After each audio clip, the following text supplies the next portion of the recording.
Pendeta Purwanto dalam acara pendalaman iman seri kedua. Kali ini saya akan membawakan materi tentang Alkitab sebagai firman Tuhan. Nah, sebelum itu saya persilahkan untuk menyiapkan bahan untuk pendalaman kita berupa Alkitab, bisa yang berbahasa Jawa atau yang berbahasa Indonesia. Tapi baiklah yang berbahasa Indonesia saja. Untuk pertama kali ini, mari saya mengajak kita untuk menghafalkan satu ayat penting dari firman Tuhan dari 2 Timotius 3 ayat 16 ya. 2 Timotius 3 ayat 16. Mari dicari dulu. Sudah ketemu, saya ajak untuk membaca bersama-sama. 1, 2, 3. Segala tulisan yang diilhamkan Allah memang bermanfaat untuk mengajar, untuk menyatakan kesalahan, untuk memperbaiki kelakuan, dan untuk mendidik orang dalam kebenaran. Nah, coba bacakan sekali lagi. Segala tulisan yang diilhamkan Allah memang bermanfaat untuk mengajar, untuk menyatakan kesalahan, untuk memperbaiki kelakuan, dan untuk mendidik orang dalam kebenaran. Itu ayat firman Tuhan dari 2 Timotius 3 ayat 16. Sekarang tadi saya menjelaskan atau mengatakan tema pendalaman iman kita adalah Alkitab sebagai firman Allah. Nah, Alkitab yang kita kenal ini dalam terjemahan yang sehari-hari itu banyak sekali. Ada Alkitab kalau yang bahasa Indonesia, kalau yang bahasa Jawa itu sebutannya kitab suci. Kalau yang bahasa Inggris, the Bible.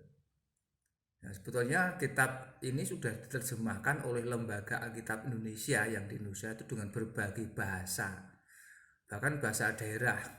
Ada bahasa Madura, bahasa Sunda, dan sebagainya. Nah, sebetulnya bahasa asli Alkitab itu apa toh?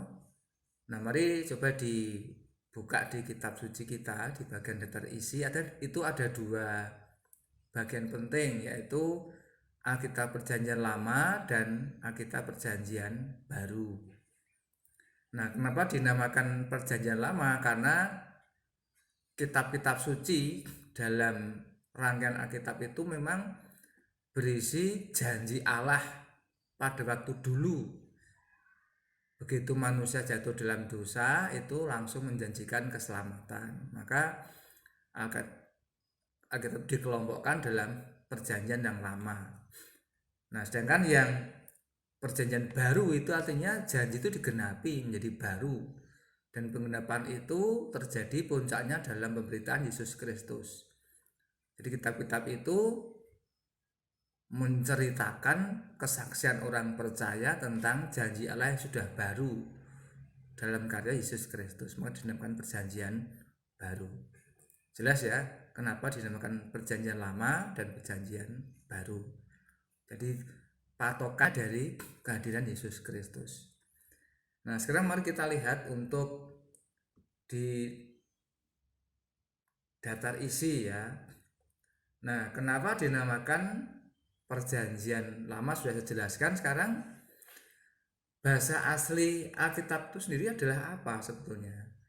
Nah, perjanjian lama itu bahasa aslinya karena itu ditulis oleh orang-orang percaya sebelum bahasa Ibrani, di mana waktu itu yang menerima memang orang pada zaman dahulu sebelum Yesus, yaitu di sekitar Yerusalem pada waktu itu ya. Waktu itu masa itu bahasa utamanya Ibrani. Nah, kemudian yang perjanjian baru itu karena ditulis kesaksian sekitar di Yerusalem pada waktu itu adalah kebudayaan yang berkembang besar itu menguasai bahasa Yunani, maka bahasa aslinya Yunani. Itu bahasa aslinya. Nah, dulu kitab itu tidak seperti sekarang ini, ditulis di kertas itu tidak, tapi karena sangat kuno sekali, ribuan tahun yang lalu, maka penulisannya bukan di kertas tapi di gulungan-gulungan papirus namanya. Nah, papirus itu bisa dari dedaunan atau kulit kayu atau dari kulit binatang yang digulung-gulung itu. Jadi bisa dibayangkan satu kitab bisa berapa gulungan. Ingat toh di film Yesus, waktu Yesus ditolak di Yerusalem itu kan dia disuruh membaca di sinagoge itu gulungan kitab Yesaya. Padahal Yesaya nanti kita lihat ada berapa pasal. Jadi bisa dibayangkan bergulung-gulung. Nah, jadi kalau membawa kitab suci pada waktu itu ya bisa dibayangkan.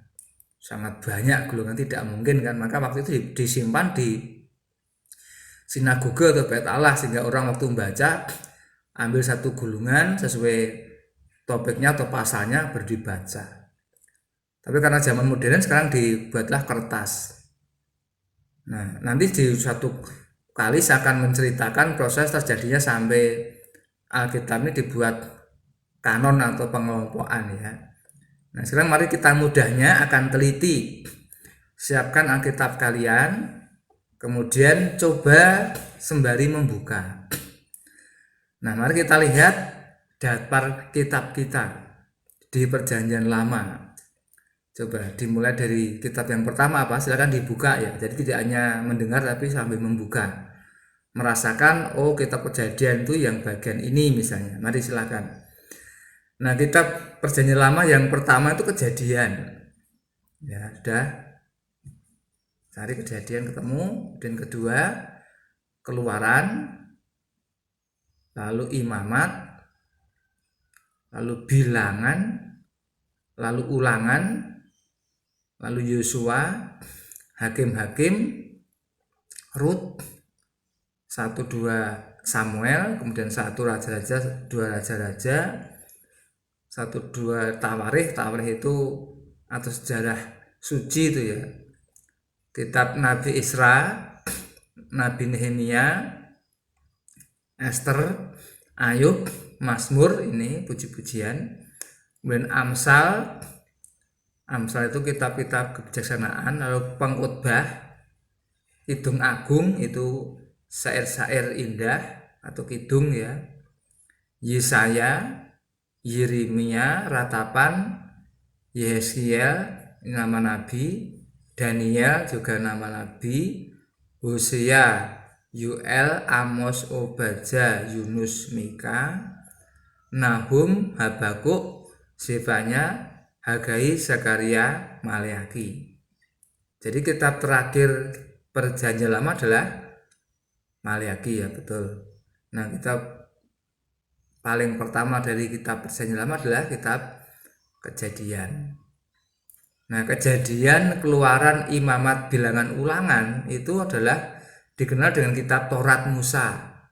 Ada 5 itu ya. Kemudian kitab Yosua dan terusnya. Kemudian nama-nama nabi besar itu nanti ada misalnya Yesaya, Yeremia ya. Dan nabi-nabi kecil misalnya ada Yeskiel, Daniel, Hosea, Yoel, Amos, Obadja, Yunus, Mika, Nahum, Habakuk, Zefanya, Hagai, Zakaria, Maleaki. Itu nama orang semua nabi-nabi kecil. Nah, sekarang coba hitung kitab Perjanjian Lama itu ada berapa jumlahnya. Coba dihitung dulu, ada berapa kira-kira. Nah, kalau sudah pasti semua berjumlah 39. Jadi 39 kitab dari Kejadian sampai Maleaki. Sekarang mari kita lihat yang Perjanjian Baru. Kitab Perjanjian Baru yang pertama dari kitab Injil ada 4, yaitu Injil Matius, Injil Markus, Injil Lukas, Injil Yohanes. Jadi ada Injil itu ada 4. Setelah itu Kisah Para Rasul, ini sebuah kisah atau sejarah. Kemudian surat kepada jemaat Roma, kemudian surat Paulus kepada jemaat di Korintus bagian 1, kemudian surat Paulus kepada jemaat di Korintus bagian kedua, kemudian surat Paulus kepada jemaat Galatia, kemudian surat Paulus kepada jemaat Efesus, lalu surat Paulus kepada jemaat di Filipi, kemudian surat Paulus kepada jemaat di Kolose, kemudian surat Paulus bagian pertama kepada jemaat di Tesalonika, kemudian surat Paulus kepada jemaat Tesalonika bagian kedua, kemudian surat Paulus kepada Timotius, ini nama orang, ini murid rohaninya. Kemudian surat Paulus pada Timotius bagian kedua. Kemudian surat Titus, surat Filemon, kemudian surat kepada orang Ibrani. Jadi Titus Filemon nama orang ya, dan Ibrani nama jemaat. Kemudian surat Yakobus, ini Yakobus adalah muridnya Yesus ya. Kemudian surat Petrus yang juga murid Yesus, 1 Petrus dan 2 Petrus. Kemudian surat Yohanes, ini Yohanes murid Yesus, ada 1 sampai 3, bagian 1, bagian 2, bagian 3. Kemudian surat Yudas, ini bukan Yudas Iskariot ya, karena begitu Yudas Iskariot itu menyesal menjual Yesus kan dia langsung menggantungkan diri. Tapi Yudas saudara Yakobus ini. Kemudian terakhir wahyu kepada Yohanes, ini Yohanes bukan Yohanes Pembaptis tapi Yohanes murid Yesus. Nah sekarang coba kamu hitung, ada berapa kitab suci di Perjanjian Baru? Coba tebak sambil dihitung. Sudah? Nah pasti hitungannya ketemu 27. Yang menarik, tadi kitab Perjanjian Lama berapa jumlahnya? 39. Sedangkan yang Perjanjian Baru 27. Kalau dijumlah berapa? 66 kan? Nah 6 sama 6 itu kan 12. Yang menarik lagi 12 ini 1 kan 2. Jadi 3 tuh. Nah itu menunjukkan Trinitas. Atau Allah Bapa, Allah Putra, Allah Kudus. Nanti lain kali saya akan beri materi tentang Allah Trinitas ini, penjelasannya kayak apa. Jadi jelas ya, ini pengantar tentang Alkitab sebagai firman Allah. Nah, Alkitab sebagai firman Allah itu bukan berarti bahwa kitab ini jatuh dari langit gitu, mak telebok gitu, tiba-tiba seperti ini tidak. Oleh orang-orang percaya untuk memberi kesaksian imannya tentang siapa Allah, tentang siapa Yesus, bagaimana Allah berkarya lewat bangsanya dan sebagainya. Jadi tidak sekali jadi ini ditulis oleh beberapa puluh orang, ratusan orang, zaman yang berbeda, waktu berbeda, konteks berbeda, sampai terkumpul seperti ini. Maka tadi kan saya bilang, saya lain kali juga memberi materi tentang bagaimana kok sampai terjadi ada sekumpulan 66 kitab ini, maka dinamakan Alkitab. Al itu banyak, kitab itu kitab, jadi banyak kitab. Jadi kalau ada pertanyaan tes agama Kristen misalnya, kitab suci orang Kristen adalah Injil, salah atau betul? Ya salah, Injil cuma 4 kok. Tadi Injil kan hanya Matius, Markus, Lukas, Yohanes. Yang betul apa? Ya Alkitab atau kitab suci. Ada 66 kitab dari Kejadian sampai Wahyu. Jadi sucinya itu karena berisi firman Allah. Walaupun ditulis oleh manusia. Jadi bukan jatuh dari langit yang suci. Nah, karena suci ya tentu karena ini berisi firman Allah, penghargaan kita terhadap buku ini, kitabnya juga harus sungguh-sungguh, tidak boleh sembarangan. Misalnya membawanya dengan dicangking seenaknya nggak bisa ya, harus dengan penghormatan. Bukan berarti karena ini kitab yang mujarab tanpa dibaca jadi berkah, bukan. Ini sucinya kalau dibaca, dilaksanakan, nggak sungguh-sungguh itu begitu. Tapi bukan berarti kemudian boleh sembrono memegang atau menyimpannya, juga harus dihormati dengan baik. Karena menunjukkan kita sebagai orang yang sangat menghargai keberadaan firman Allah. Jadi sucinya itu bukan karena ini berbentuk benda magis sehingga kalau ujian cukup nggak belajar kemudian dipakai sebagai alas tidur kemudian bisa lulus, enggak begitu. Harus diimani, dibaca dengan rutin, sungguh-sungguh dan percaya, itu namanya sucinya di sana. Sehingga karena ini firman Allah, maka tulisan ini kita hayati sebagai kata-katanya Allah. Firman itu kan kata-kata atau perkataan atau omongannya Allah. yang ditulis oleh orang-orang percaya dalam buku ini. Nah, saya kira demikian saja dulu materi pendalaman kita tentang Alkitab atau kitab suci sebagai firman Allah. Sampai jumpa lagi di pertemuan mendatang. Terima kasih.